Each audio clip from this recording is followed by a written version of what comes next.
Okay, good morning. This week we are back on the farm for a catch up. There's quite a bit gone on since we were last down here. We are back selling in the market, and the last 2 times that we've sold, we have again hit the top of the market. So well done, Mark, you've got it back on track. We've got 7 in today, so we've just took them in this morning.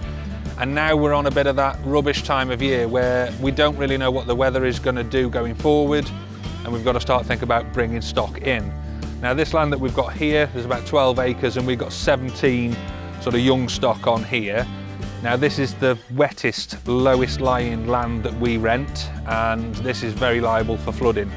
So we've got to fetch them in because next week we are TB testing, so hopefully we'll have a clean sheet again, but we've got to get them in to TB test them, and there's probably not any point in bringing them back down here because another good douse of rain and this land will start getting poached around the bottom, and then we're going to have some problems. So we're going to take these in. We're probably going to drop some sheep on here just to knock the top off and keep it tidy for now, and then ultimately that stock that's coming in, that needs a bit of corn now, put it in the shed, and we'll house them over the winter. So we're going to get these in, and then we've got the big reveal this week because if you remember, I did say this month we are renaming Udo. We have had a mountain of suggestions. We'll go through them in a minute. We'll get these gone first.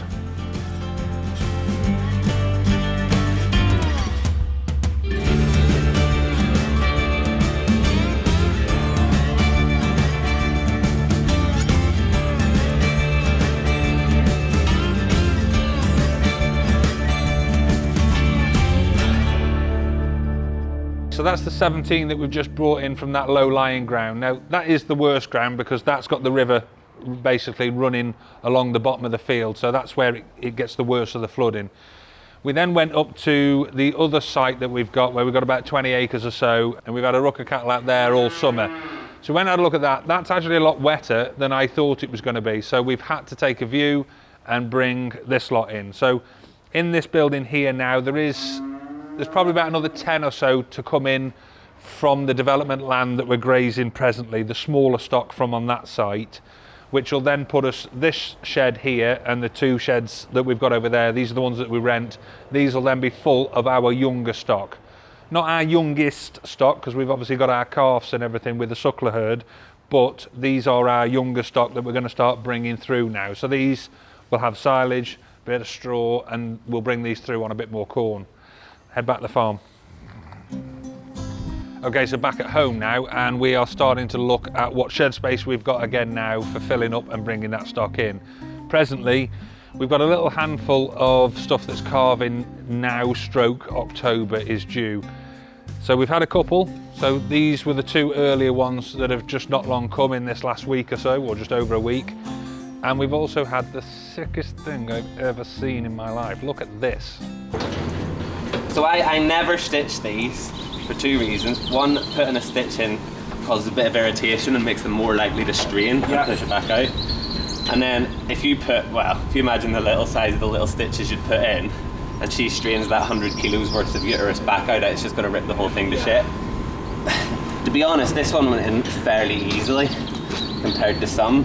It's still wet, I suppose. Yeah, It's still fresh. Hopefully. It's not a matter of easy out, easy in, but I think ever I've had 2 re-prolapse, so it doesn't happen very often, but the fact she's up and gravity's helping me, hopefully that should stay in. She's a big slack old fanny, so if she does, sorry. shall I change the terminology? No, vagina musculature is rather... No, I'd leave the first one in, I would. She's got a slack old fanny, so unfortunately, if she doesn't stay up and she does keep straining, she can push the whole fucker back out again.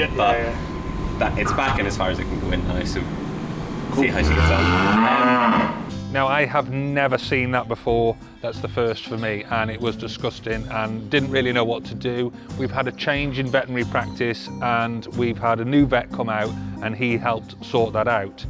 I didn't quite understand all the real technical terminology that he used. I've heard it around, I didn't really know what it meant, and it's certainly not something that I have come across before personally.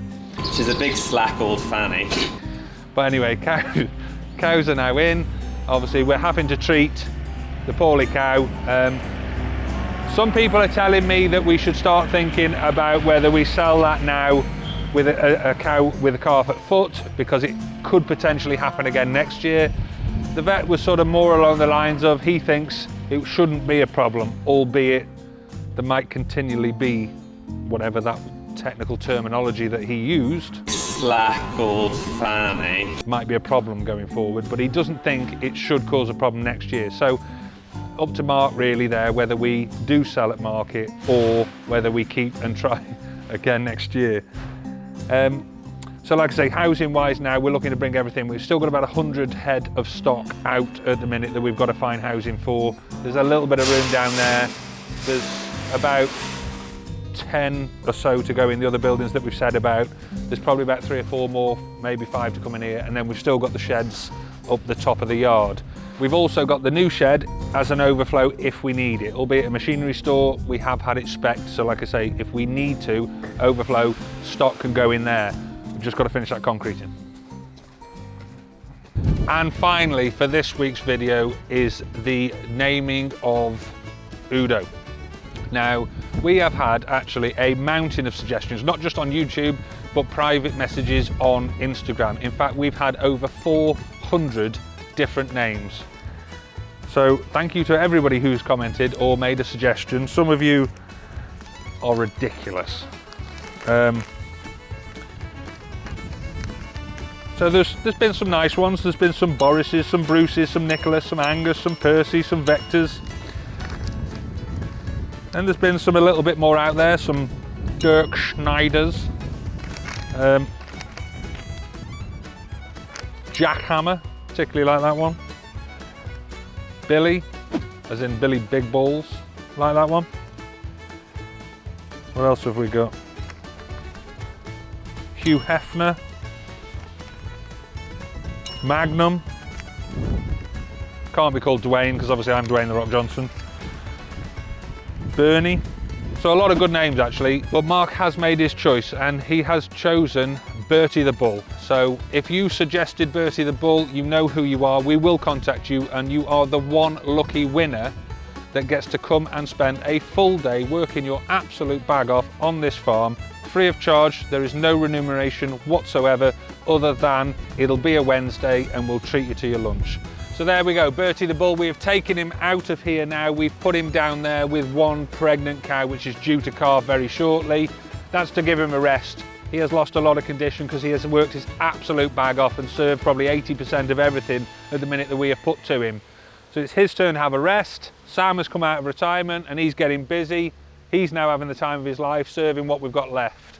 We've got to have a bit of a PDing session because there's not many left, I don't think now. There's probably only 5 or 6 that are last time weren't served. So we'll have a PDing session to confirm what we've got left, and then we'll have a bit of a sort out in here because there's some stuff probably ready to be weaned off, so they'll go in a separate shed and we'll start bringing them through, and then there's some other stock that'll stay at the minute with the mums and go in the shed ready for the winter. But we just want the weather really to hold out for a few more weeks, or as long as possible, because the longer that we can keep them outside and we don't have to house them, the cheaper it is for us to keep them. I know we've got the silage, but then you start panicking about running out, and ultimately we're bedding them on straw, which this year has cost a small fortune to buy. So all efforts now have got to go back onto the shed, the new shed at the bottom. We need to get that concreted, we need to get the troughs built, the feed fence done, and we've still got the brickwork to do, and then we've got to drop onto that farm office stroke bio unit. But if you like what you've seen, hit subscribe, ring the bell, and we will leave you with a on the farm montage. Boom.